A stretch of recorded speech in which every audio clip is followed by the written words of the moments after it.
নমস্কার বন্ধুগণ, আজকে আপনাদেরকে দেখাবো আমি চালতার আচার।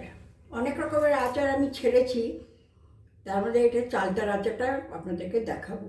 এই চালতাটা আমি একটুখানি বিট নুন আর হলুদ দিয়ে সেদ্ধ করে রেখে দিয়েছি। এইবারে শিলনোড়ায় ওটাকে একটু থেতো করে নেবো, কারণ শক্ত জিনিস তো। এই যে আমার শিল, ছোট্ট শিল, এই শিলের মধ্যে আমি একটু থেতো করে নেবো। থেতো করে রেখে দেবো। আর ততক্ষণে থেতো হতে হতে আমি ততক্ষণে করবো, একটুখানি ভাজা মশলার গুঁড়ো করে নেবো। সেটা আপনাদেরকে বলছি। এই পাঁচফোড়ন আর শুকনো লঙ্কাটা দেবো আমি ফোড়নে, তেলের মধ্যে ফোড়নে দেবো। এটা এখানে রাখলাম। আর এইখানে আছে হচ্ছে ধনে, জিরে, দুটো শুকনো লঙ্কা, মেথি, হিং, মৌরি, কালো জিরে, মানে মোট কথা পাঁচফোড়নের জিনিসটাই রয়েছে। তার মধ্যে অ্যাড হয়েছে ধনেটা, আর হলো এই শুকনো লঙ্কাটা, আর একটু দেবো হজমের জন্য একটুখানি জোয়ান দেবো। এই যে অল্প একটু জোয়ান, ব্যাস হয়ে গেল। এইগুলো ভেজে আমি গুঁড়ো করে রাখবো। আর আমার একটু গোলমরিচের গুঁড়ো করা আছে, গোলমরিচের গুঁড়োটা দিয়ে দেবো, ব্যাস। এই যে মশলাটাই ভেজে নিলাম, হিং আর সব মশলা তো বলেছিলাম, সেই দিয়ে আমি শুকনো লঙ্কা দিয়ে মশলাটাকে ভেজে নিলাম। ঠিক আছে, এইবারে এটাকে আমি গুঁড়ো করবো। এটা হয়ে গেছে। এই চালতাটা পাকা চালতা, এটা হলো পাকা চালতা। এটা একটুখানি শক্ত তো, হাত দিয়ে চটকে হলো না, তাই জন্য আমি একটু শিলনোড়াতে থেতো করে দিলাম। এবার আমি একটু তেল দেবো।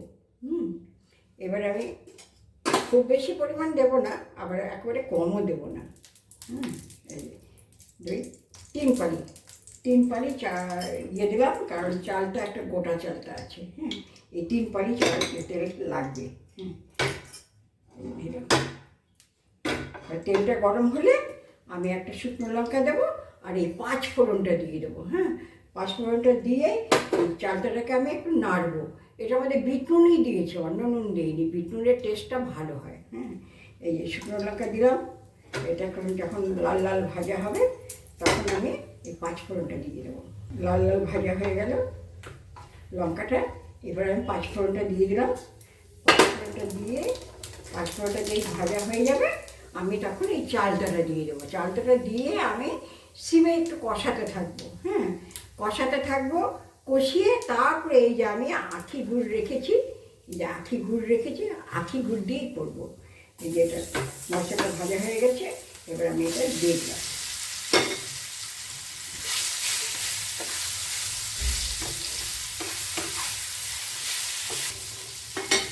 এটা ঢাকা চাপা দিয়ে একটুখানি কষিয়ে নেবো ভালো করে। এটাতে জল দিয়ে সেদ্ধ করা হয়েছে যাতে জলটা মজে যায়, নষ্ট হওয়ার যাতে ভয় না থাকে, সেই জন্য আমি এটাকে ভালো করে একটু কষিয়ে নেবো। কষিয়ে নিয়ে তারপরে এর মধ্যে গুড় দিয়ে দেবো। মোটামুটি একটু কষিয়ে নিলাম। এই ছ্যাঁক ভাবটা প্রায় চলে গেছে, জল ভাবটা চলে গেছে। আর গুড়ে তো আমি জল দেবো না, কাজে এইবার আমি গুড়টা দিয়ে দেবো। এখানে আড়াইশোর একটু বেশি আছে গুড়। আর লাগলে আরও আছে গুড় দেবো। একবারে বেশি দিলে আবার অনেক বেশি হয়ে যাবে। এই গুড়টা দিয়ে আমি জাল দিতে থাকি। যখন যদি দেখি যে আঠা ধরে গেছে তাহলে বুঝে যে হ্যাঁ হয়ে গেছে। আর যদি আঠা না ধরে তাহলে আমি আরেকটু গুড় দেবো।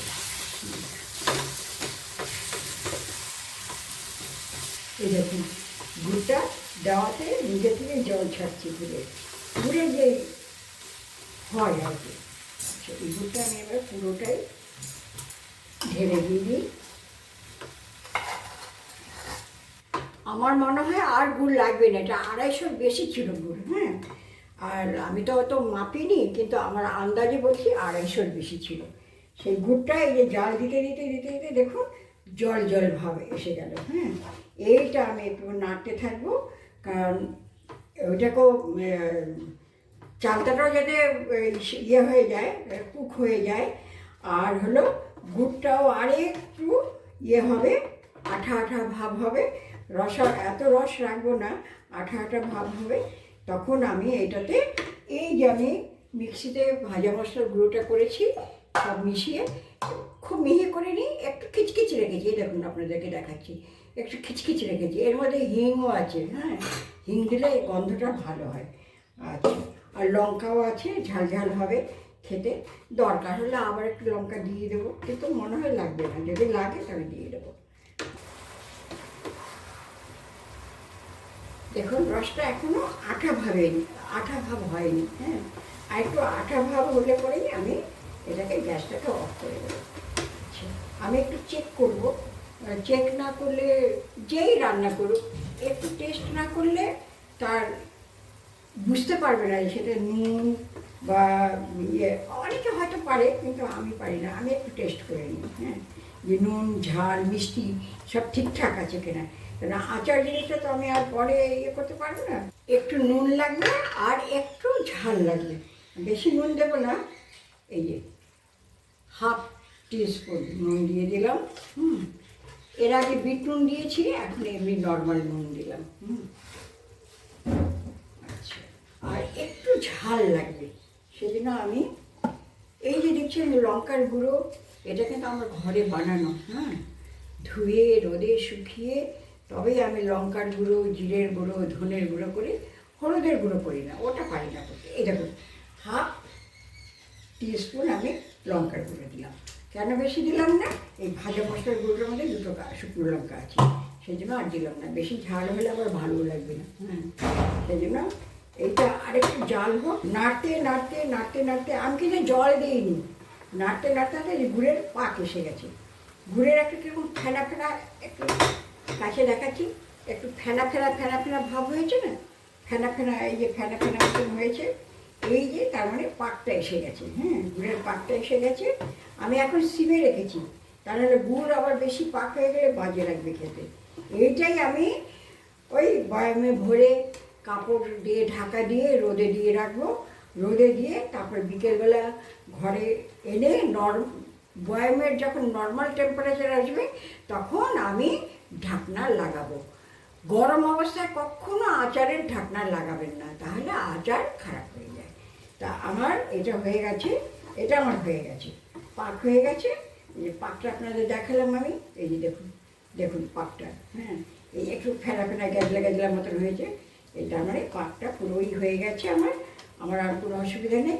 এইবার আমি এই ভাজা মশলার গুঁড়োটা দিয়ে দেবো, 1 টেবিল স্পুন দিয়ে দিলাম।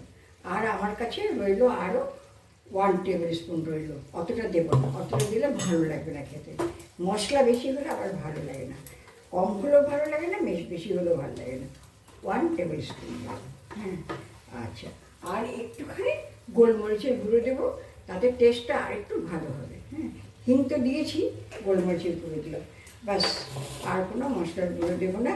এইবারে এটাকে এই যখন ঠান্ডা হবে, ঠান্ডা হলে আমি একটা বয়ামে ভরে তারপরে, আজকে তো আর রোদে দেওয়া যাবে না, আজকে তৈরি করলাম, কালকে আমি দেখাবো কীভাবে বয়ামে ঢুকিয়ে কাপড় কীভাবে ঢাকা দিয়ে সংরক্ষণ করা যায়। 1 বছর থাকবে, কিচ্ছু হবে না, শুধু রোদে দেওয়াটা ঠিক মতন দিতে হবে, ব্যাস আমার হয়ে গেল। আমার আচারটা তো হয়ে গেছে। এইবারে আমি একটা কাচের বাসনে এখন ঢেলে রেখে দেবো। কালকে সকালবেলা আমি, আমার জানালায় খুব রোদ আসে, সেই রোদে দিয়ে আমি একটা এইরকম হরলিক্সের বয়াম বা কোনো কিছু আছে, তার মধ্যে ভরে একটা মুখের মধ্যে একটা কাপড় বেঁধে তারপর রোদে দেবো। আর কখনো ঢাকনা লাগিয়ে রোদে দেবেন না, তাহলে ভেপসে যাবে। ওই কাপড় দিয়েই, আর ডাইরেক্ট রোদে দেবেন না, কাপড় দিয়ে বেঁধে রোদে দেবেন। তারপরে বিকেলবেলা যখন রোদ চলে যাবে তখন ঘরে এনে, যখন বয়ামের টেম্পারেচার নর্মাল হবে তখন আপনি ঢাকনাটা লাগাবেন। যদি গরম অবস্থায় লাগান তাহলে কিন্তু আচার নষ্ট হয়ে যাবে, তাড়াতাড়ি নষ্ট হয়ে যাবে। সেই জন্য আমি বারবার এই কথাটাই বলি, যত কটা আচার করেছি তাতে সবকটাতে আমি এরকমই বলেছি। এবার এই কাঁচের বয়ামটা করে আমি রেখে দেবো, এখন তো আর রোদে দেওয়া যাবে না, রেখে দেবো। তা হয়ে গেল আমার চালতার আচার। দেখুন কেমন হয়েছে চালতার আচারটা, হ্যাঁ, চালতার আচারটা এই সামনে থেকে দেখাচ্ছি আপনাদেরকে, চালতারটা আচারটা কেমন হয়েছে। আর কালকে তো রোদে দেবো, আর সবচেয়ে বড় কথা, আমার নির্মলা যে আমার রান্নাবান্না করে, সে তার কাছে তিনখানায় চালটা পেকেছিল, তার মধ্যে থেকে আমাকে একটা দিয়েছে। আর তার জন্য ওকে অশেষ ধন্যবাদ, কারণ ও আমাকে দিয়েছে এটা। তা সেই জন্যই আমি আচারটা করতে পেরেছি। আর হলো আরেকটা বলছি, আচারটা দেখে আপনাদের কেমন লাগলো, ভালো লাগলো কি মন্দ লাগলো, সেটা কমেন্টসের মাধ্যমে জানাবেন আমাকে, হ্যাঁ। তারপরে নেক্সট ইয়ারে করার চেষ্টা করবেন। এই বছর তো আর হবে না, কারণ এই বছর আর চালটা আপনারা পাবেন না, সামনের বছর করবেন, দেখে শিখে রাখবেন। আচ্ছা ঠিক আছে, লাইক করবেন, সাবস্ক্রাইব করবেন, কমেন্টস করবেন এবং শেয়ার করবেন। ঠিক আছে, ওকে, আবার কাল সকালবেলায় দেখা হবে, যখন আমি বয়ামে ভরে করবে। Good morning.